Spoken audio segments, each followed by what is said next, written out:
importance bi nga xam ne maye deret am na ko. d'accord léegi si maye bi volume bi d'habitude du amul si sens bu bëri taux d'hémoglobine lu ñuy wax taux bi. mooy volume bi nga am bi ci biiram taux d'hémoglobine bu ñu exprimer en grammes par décilitre moo am solo.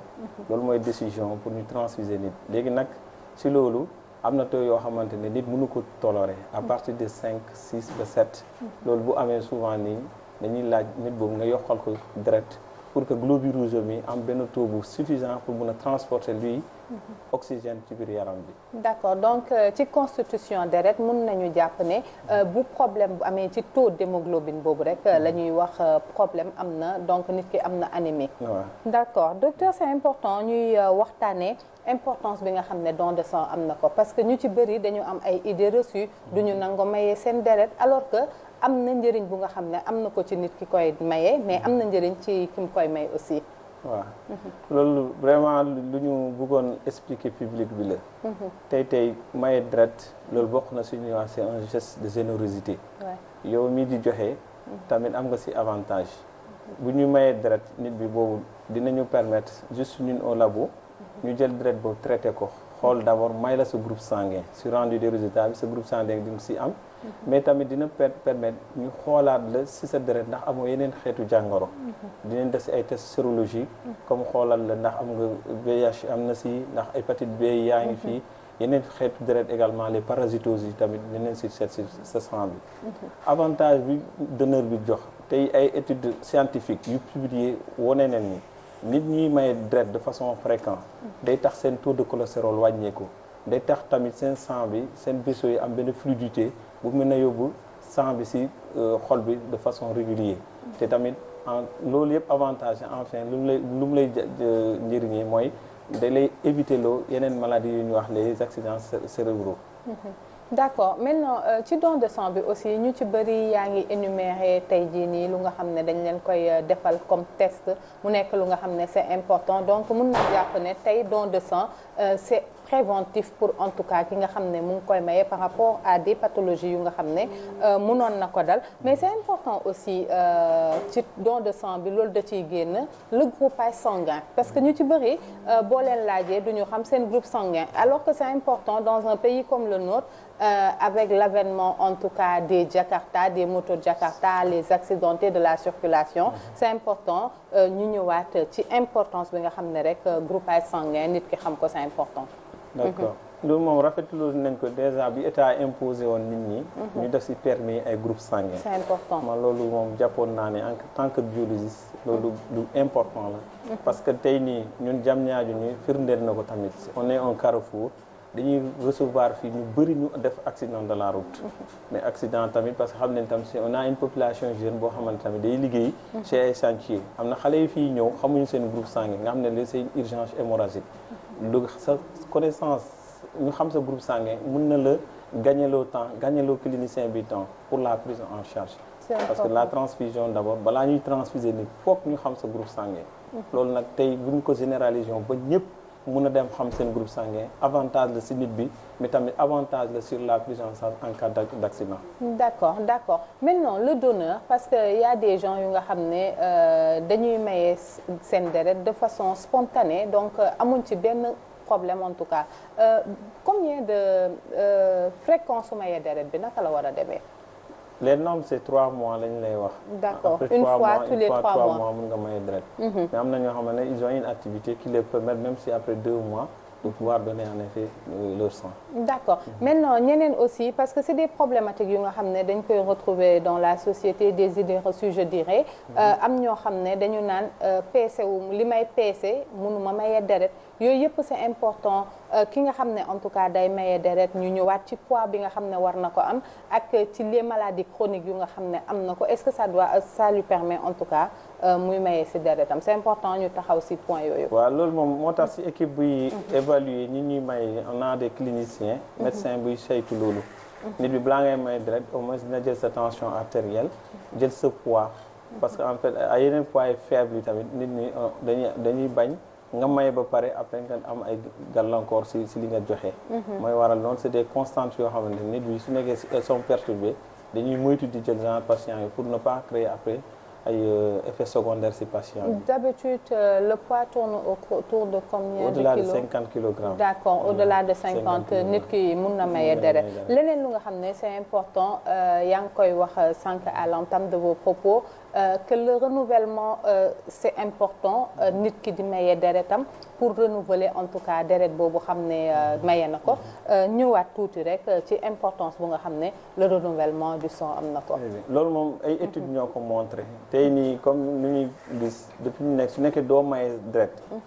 ñoo ngi lekk ay aliments yoo xamante comme ay boo lekkee jën boo lekkee yàpp. loolu yëpp day fekk ne ñu chargé wu en fer. fer bi il faut que c'est un métal bu fu nekkee ci biir.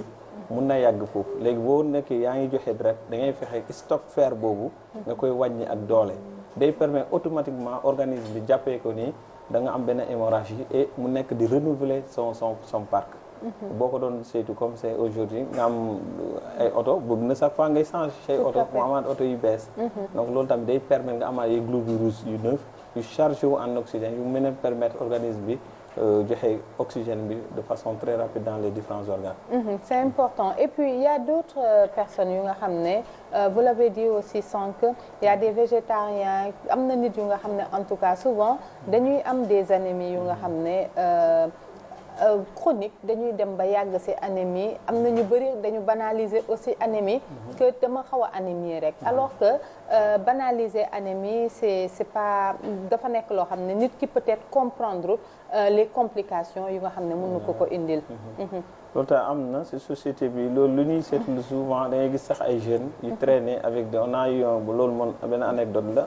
y a un ami boo xamante ne il est même médecin suñu corps médical dañu koy am. donc normalement les bilans annuels war na mën a jàppale ñu bëri tamit ñuy xool seen statut par rapport à leur taux d'hémoglobine mun nga dox ni jàpp ni yow yaa ngi am yaram yaa ngi mën a dox normal fekk ne yaa ngi traîner benn anémie chronique. mais c'est parce que yow chronicité boobu moo tax mën nga supporter anémie bi. mais boo demoon analyse biologique ba ñu defal la sa hémogramme dañuy gis ni am ñu ñuy taxawaalu ak 7 grammes d'hémoglobine mais il se comporte normalement ñuy jouer du faux. un jour mën nañ wàcc au-delà de en dessous de ça automatiquement ñu dem benn manifestation clinique boo xam ne day laaj benn hospitalisation. tout à fait mais loolu si loolu pour information bu ñu mën a may nit ñi mooy. chaque citoyen ou bien chaque personne doit au minimum chaque 6 mois. ou bien boo ko mënul chaque année nga def benn bilan biologique boo xamante da nga si amaale sa taux d'hémoglobine nga xam sa statut pour nga réadapter sa alimentation. Tout à fait, c'est important. Et ici à l'hôpital d'enfants pour Diamniadio, est-ce que am ngeen banque bu nga xam ne da leen di permettre en tout cas ngeen di def collecte de sang? Actuellement on travaille comme ren ni rafetul nañ ko ak don bi tey. donc suñu service de cellule de communication amicale bi taxaw nañ ba ñu am poste yu bëri tey. léegi d'habitude Diamniadio hôpital pédiatrique dépôt de sang lañ am. mooy lan mooy chaque jour il faut que ambulance bi en fonction des demandes ñu woote centre dem yóbbu suñu demande de pose de sang yi ñu may ñu suñu ambulance bi dem jëli ko. juste rappeler que Diamniadio c'est à 35 kilomètres voire 40 kilomètres de la ville. embouteillage yooyu bu amee en cas d'urgence yeneen saa yi day indi ay problème nit ñi dañuy xaar lu yàgg balaa ñu am ay poste de sang. te urgence du xaar. léegi moo tax tey ñu réflexion bu ñu am bi mooy en collaboration par exemple avec le CNTS faire de Diamniadio comme Carrefour lañ ñu def fi benn site sentinelle de prélèvement.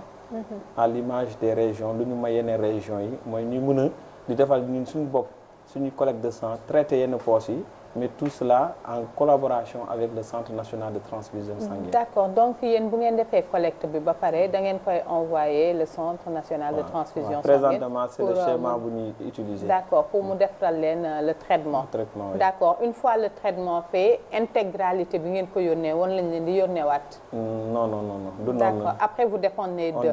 da ngeen leen di jox après yéen ngeen ëlbate ko dépendre ci ñoom. Donc ça va nécessiter forcément benn problème bu mu leen di indil.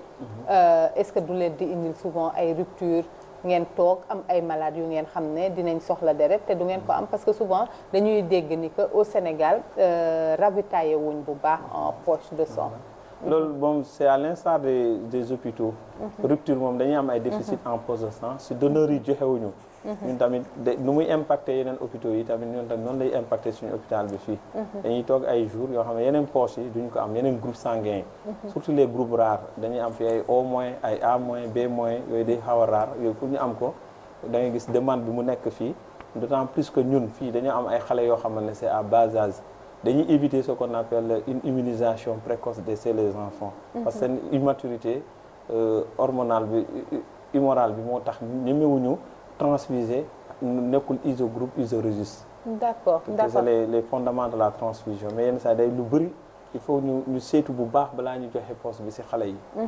maintenant lan mooy faral di tax xale yi di am problème mu deret. lu ñuy jànkonteel ba am problème boobu et puis fréquence bi nga xam ne da ngeen koy soxlawee deret aussi c'est bon d'en parler. léegi les facteurs pour xale yi anémie dafa bëri. ana xale yi fii comme vous le savez am nañu service de néonatologie. il y a des grossesses yoo xamante ne ci jigéen bi la déjà. des études ont montré par exemple ici au Sénégal. femmes yoo xamante ne en état de grossesse alimentation bi tax na. yeneen saa yi souvent bu ñuy def bilan bi on se retrouve avec des femmes qui sont très anémiques.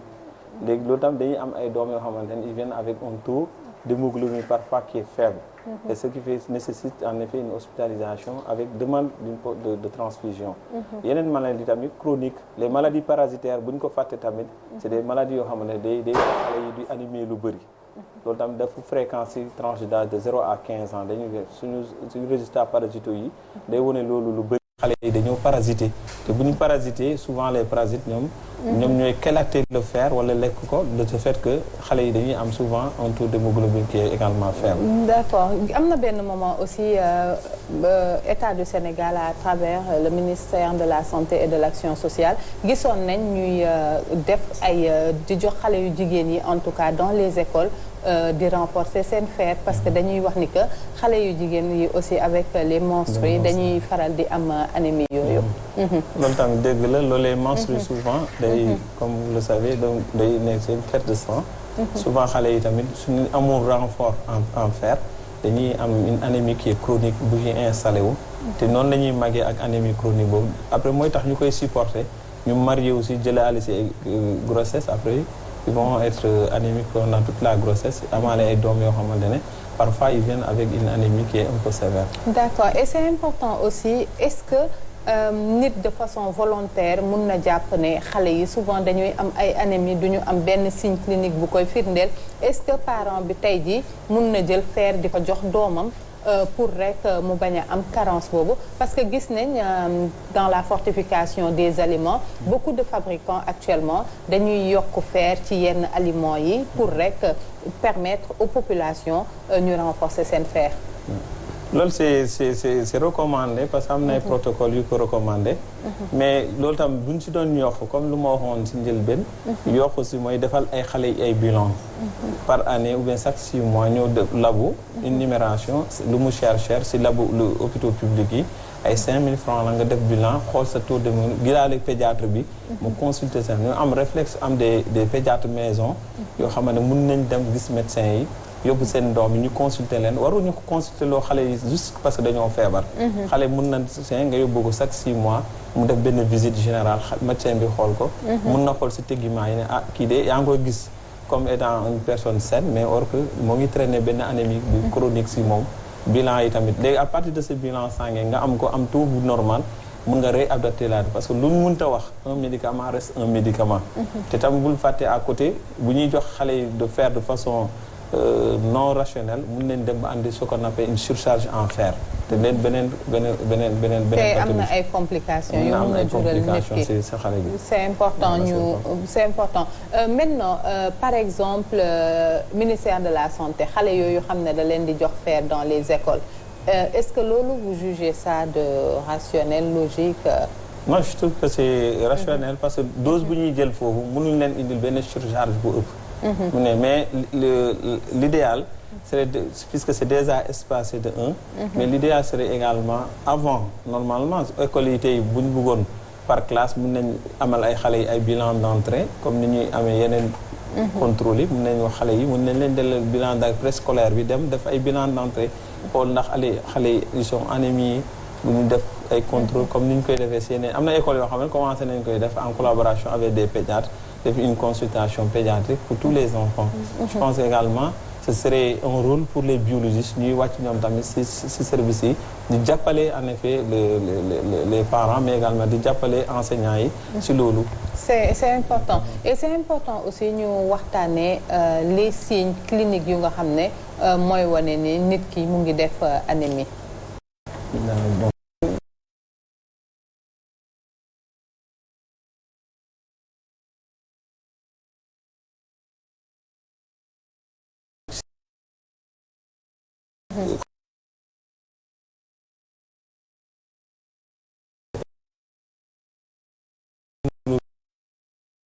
Le volume globulaire moyen.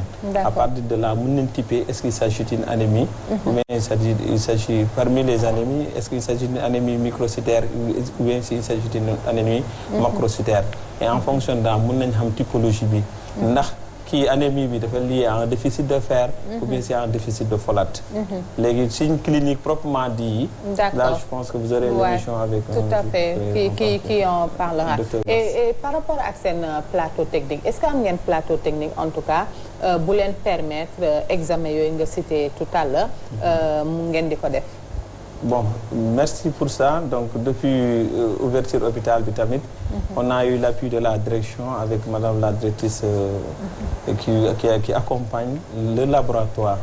Le ministère tout récemment tamit avec le truc fond Covid bi jot nañu jox yeneen appareil.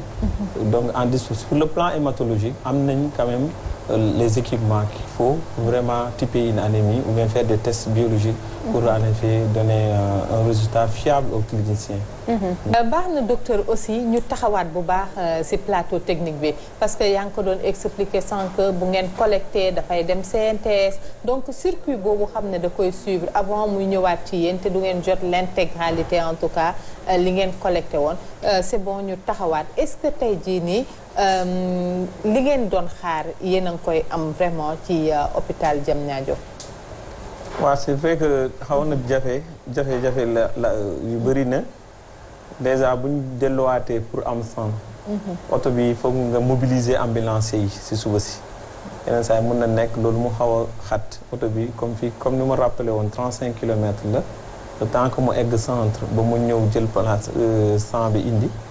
bu ñu fàtte tamit ci demande bi bokk na lu ñuy wax placement frais congelé yu ñu fii laaj au niveau du centre national transfusion xale yi dañuy ñëw fii yeneen saa yi ñu am ay maladies comme ay maladies hémophiliques ñuy saigner ñoom dañuy bëgg di automatiquement am ay placement frais congelé pour mun leen sauver loolu day laaj ambulance bi jóge fii daw en fonction yoon bi xataay yoon bi yeneen saa yi dañuy tardé et loolu mun na andi ay risques ba perdre xale sang bi tam yeneen saa comme ñu puisque day rare yeneen saa dañuy am benn urgence pour dem jëli ko léegi pour régler problème boobu plateau technique bi mun nañ ko développer au niveau de Diamniadio mu nekk un carrefour boo xamante ne mun nañ am un site de prélèvement en même temps pour ñu mun a traiter poche de sang yi ñu mun a am des sang disponible à l'instant T bu demande amee bu ñu fàtte ni tamit fii nii mais loolu day nécessité ñu accompagner ñu si équipement yi day laaj nga am ay réfrigérateur yu bëri day laaj nga am ay balance yoo xamante ni pour au jour pour nga def collecte bi balance da koy laaj nga am laaj un renfort en personnel il faut que mu am un médecin clinicien bu la mën a jëlal constance clinique yi mu laaj après ay poches ce qu'on appelle les consommables yooyu ay poches la laal comme ni ñu ko rappelé woon on peut dépendre du centre mu jox ñu comme ay si consommable ami mu mun a joxaale laboratoire de Diamniadio bi consommable en réactif mais également consommable en poche loolu tamit mu am benn équipe boo xamante ne mun nañ ko créer mooy l'équipe technique ay préleveuses yu ñu war a mun a jël identifier benn local pour loolu et surtout ñu fexe poche yi une fois que ñu am ko ñu suivre un circuit normal pour ñu sécuriser poche de sang yi parce que yu ñu war a jox ay xale la yu ñu war a transfuser ay xale la. tout à fait maintenant poche yooyu noonu yaa ngi doon wax léegi nii amu leen plateau technique bu leen di permettre en tout cas ngeen denc poche yooyu. tey jii bu ngeen yóbboo poche yi CNTS ngeen soxla ay poche nombre bi ngeen di soxla rek ngeen di demander ñu indi leen est-ce que bu ñëwee aussi di ngeen am fu ngeen ko stocker le temps ngeen di ko transfuser ki nga xam ne mooy patient bi. présentement amaguñu équipement bu doy si loolu. looloo tax kay ngeen di ko jox waa CNTS. parce que bu ñu leen ko delloosee amu leen fu ngeen ko def. waaw bëriwul ne moo tax ñuy ñaan. di xool les personnes de bonne volonté. les médecins ñoo xamante ne mun nañ jàppale. laboratoire Diamniadio bi mu am ay réfrigérateur am ay balance am équipement boo xamante ne mun na accueillir am benn capacité bu mag pour accueillir ay postes de sang. bu ñu fàtte tamit également comme nu mu la waxoon fii tamit Carrefour la. yenn saa si région de Dakar lañ nekk mais en cas d'urgence dañuy am ay urgence yoo xamante ne ay districts périphériques yi dañuy woo pour ñëw ravitailler au niveau de Diamniadio. mais loolu yëpp day nekk si ay traçabilité dañuy dem traçabilité bu leer pour ñu xam poste bi fan la dem mais si hôpital public lay atterrir Youssou Mbargane jege nañu yenn saa yi day am ay urgence ñu mën a soxla ay poste léegi c'est autorisé tamit ñu mën a jàppalante ñun en tant que hôpital. est-ce que mos na leen dal en tout cas fii nii ngeen am cas d'urgence te amu leen poche yu ngeen leen jox. lu bëri na lu ñuy dal. donc souvent suñu wootee centre amuñu. yenn saa dañuy woote au niveau de l'hôpital principal de Dakar. ñoom vraiment c'est nos sauveurs en première ligne même ñooñu si ñoom la ñuy dem ñu yónnee ñu ay poches ñu mën a sauver suñu xale yi fi nekk. D'accord et si vous avez un mot de la fin mu am recommandation lan lay nekk docteur. recommandation mooy surtout comme suñu amicale bi. la cellule communication rafet nañ trop tey seen taxawaay. c'est rare de voir un don de sang boo xamante ne mën nga ko def en périphérie. et avoir un nombre de poches très conséquent mooy 125 poches. donc tamit loolu information bu yaatu la le personnel également a participé. suñu mbébét mooy ndax mënoon nañ